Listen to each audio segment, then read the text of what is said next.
50 on it here in Snapdragon. Like it's not a remarkable stat he has on the Edith. What? So don't make it work. RRQ Hoshi puts Bruno into toy. This is so interesting. Last thoughts here before we start heading into the game, LaFell. Honestly, RRQ Hoshi led TLID, except for a run, to have a pretty comfortable draft here. I want to see, like, it's all on a run. If his Edith is good, TLID might get another win here.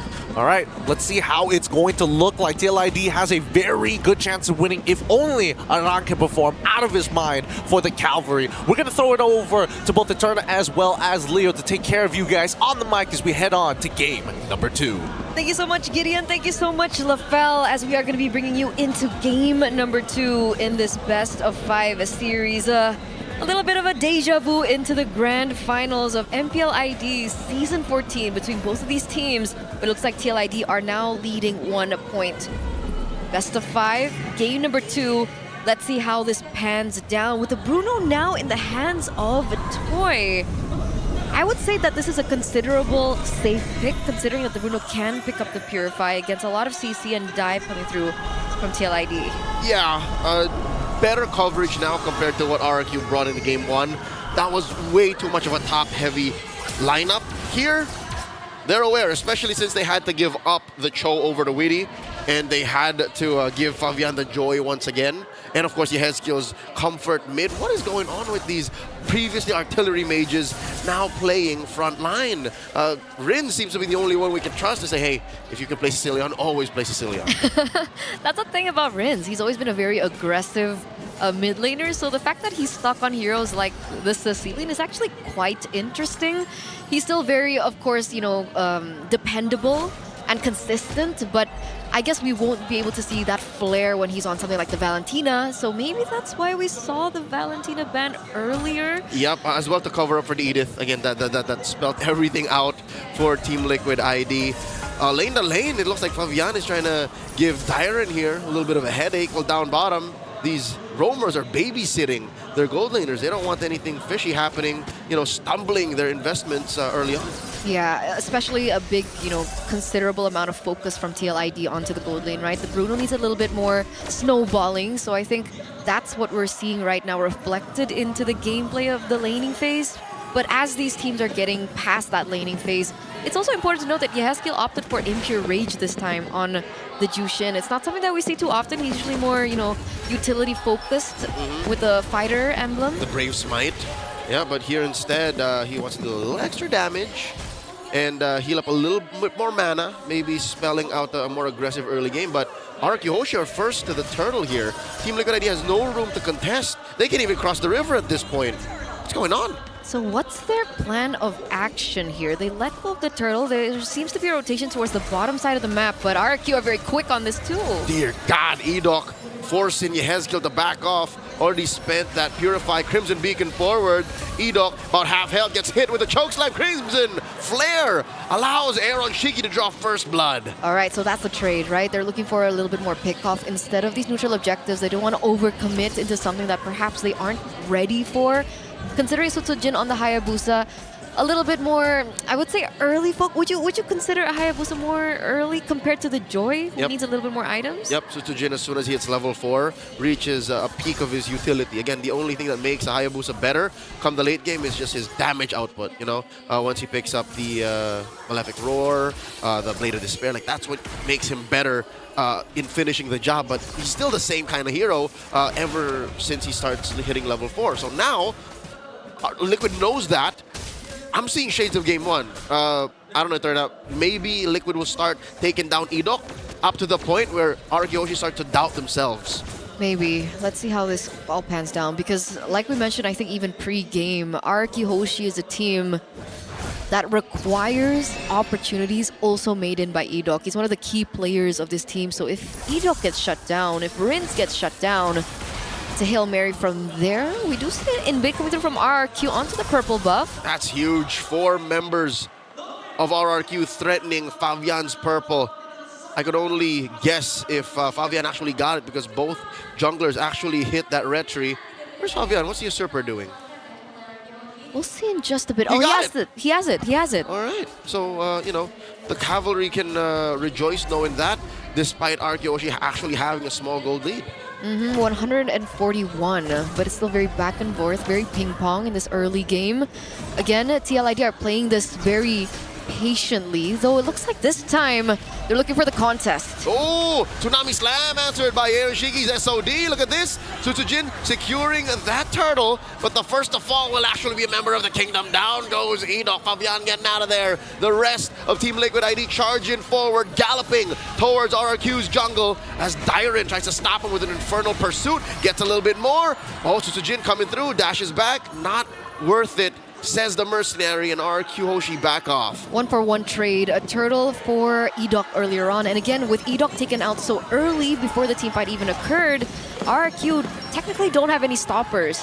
Sure, there's a little bit of displacement coming in from Dyron, but in the grand scheme of things, TLID have a lot more tools that they can play with, right? They have Yehezkiel, they have Aran, and they have Weedy to cause these, you know, displacements from happening in these team fights. You're talking about many tools. One of those RRQ Hoshi is missing is actual peel. None of their heroes actually take a hit the way you want them to. Sure, Dyron can be in the front lines, but he can only do so much. He can't even get out of there most of the time because he's going to use his Purify, his Flicker, to reposition, and he's going to get caught out here. This is what we were talking about. Way the Dragon committed the takedown.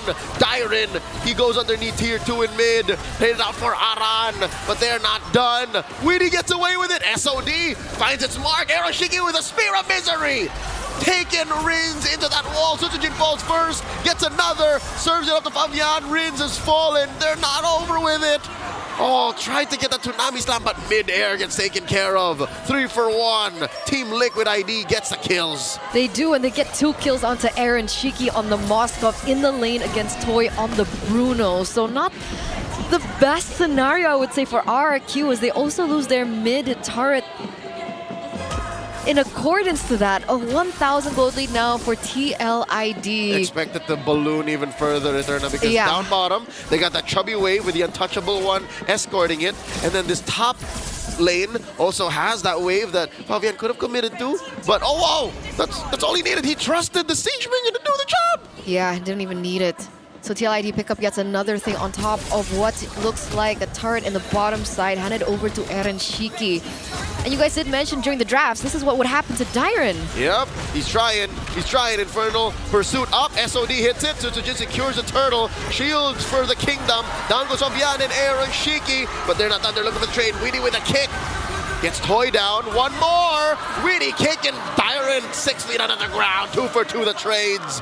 RRQ Hoshi does walk away with a turtle 3-for-3, but suffered losses on the way. They did, but the way that they played that team fight was so patient as well, right? They waited for the SOD to land. They knew that the SOD would land, and then Tsutsujin utilized his arsenal. We'll see it here in the replay. There he used Shadow Kill very patiently in order to be able to take down Eren Shiki. One of the main factors in these team fights to be able to take control over RRQ, and then the rest is history. Yeah.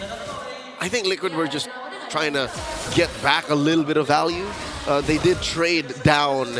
That was their gold laner and their jungler for, what, frontliners? So that's a small win for RRQ. And again, I think they had their eyes on the turtle anyways.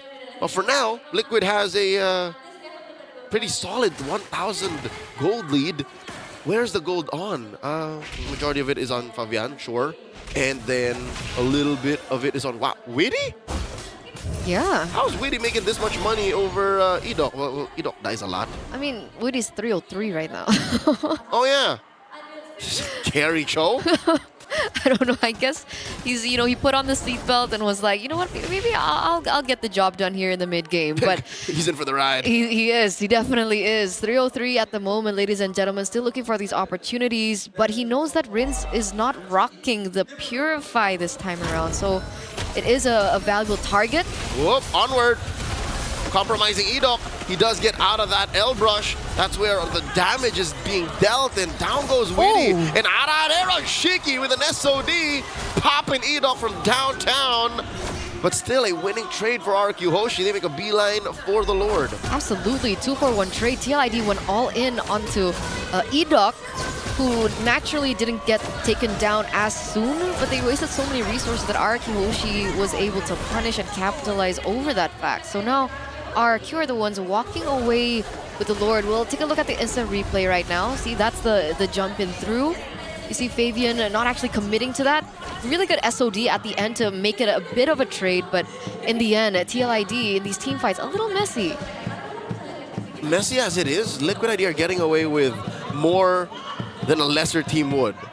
They plan out these fights so that if anyways they lose, something gives on the map. That Lord and those 2 kills, they got 1 kill and a turret down bottom. So it's diminishing returns, yes, because eventually there will be less turrets to try and trade bodies for. Liquid ID has to clean up their act, because if not, RRQ Hoshi are going to scale out of control. Again, you're still looking at a Bruno, you're still looking at a Sicilian, and look at how far back Liquid gets pushed in. Yeah, that's the Lord going to be taking down that second tier turret. I think the shield should pop, and it does. Wow, that is the worst way to pop it. They wasted that.